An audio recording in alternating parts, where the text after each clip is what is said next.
Welcome to your online course on Operations Research and Production Management.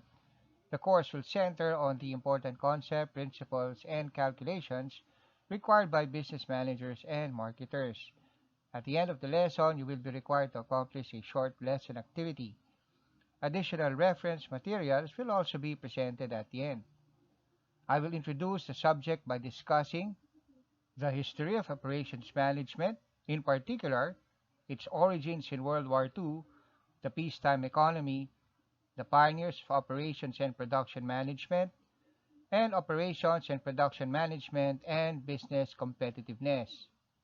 At the end of the course, you should be able to explain and describe the origins of operations research and production management during World War II and peacetime. Describe the outstanding contributions of Schuhart, Ono, and Deming, and the impact of production management on business competitiveness. Let us begin. World War II. The Allies were up against a tremendous enemy using advanced technology like the V-2 rocket, the almost invincible Tiger tank, and the U-boat. The United States enters the conflict with a strategy that was decisive in winning the war. And it wasn't about building powerful weapons. It was about becoming production efficient. That means building large volumes of military hardware quickly and cheaply. At the height of its wartime productivity, for example, the United States were able to produce a 16-ton, 110 feet B-24 Liberator bomber in just 1 hour. That's 24 flying fortresses in a day. Henry Ford's Willow factory was famous for this. The Germans built advanced weaponry. The Tiger tank was designed by Ferdinand Porsche. However, many of these weapons were costly to maintain. Each Tiger II tank produced needed 300,000 man-hours to manufacture and cost approximately $4.2 million in today's money. The United States, meanwhile, produced Sherman tanks. They were no match against the German tanks, but it only cost a modest $550,000 in today's money and required only 48,000 man-hours to build.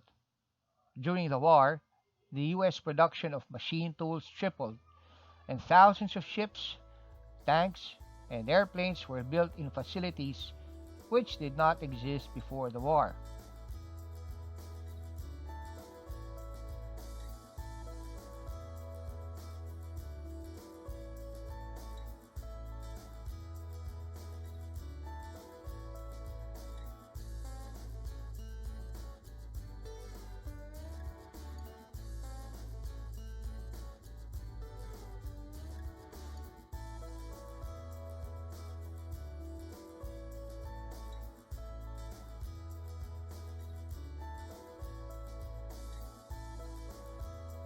All throughout the war, the Germans only built 1,347 Tiger tanks.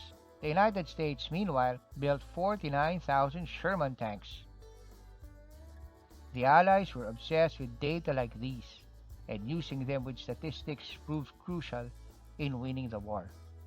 Eventually, the importance of data analysis carried over during peacetime. New fields of business management were born: production management and operations research.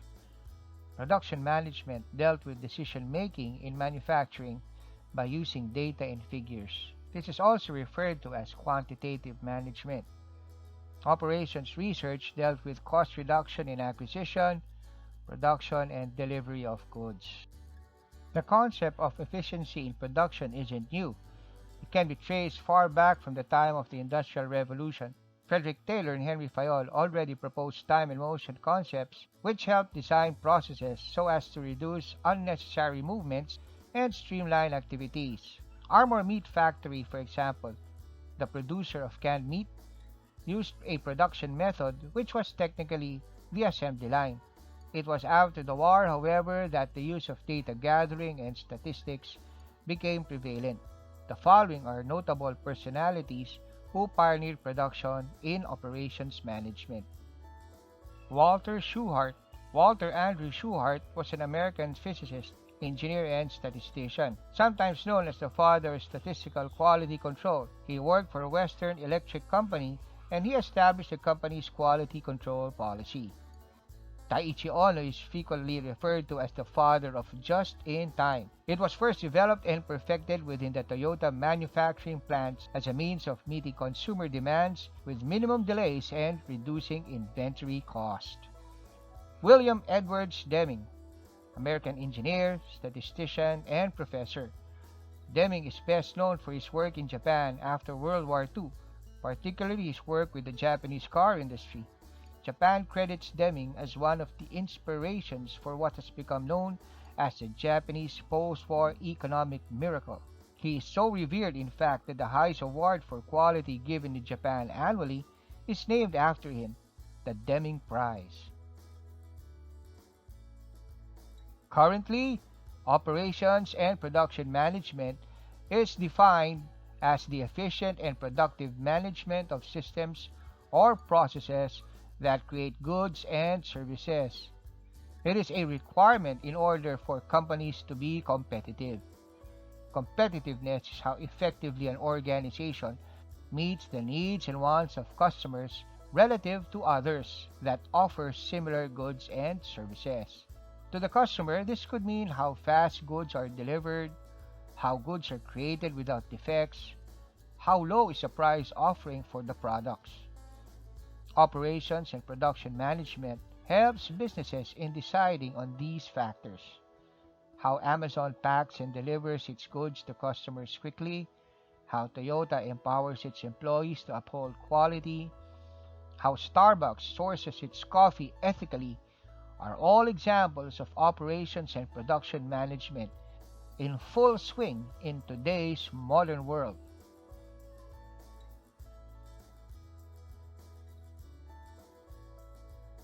That ends today's topic.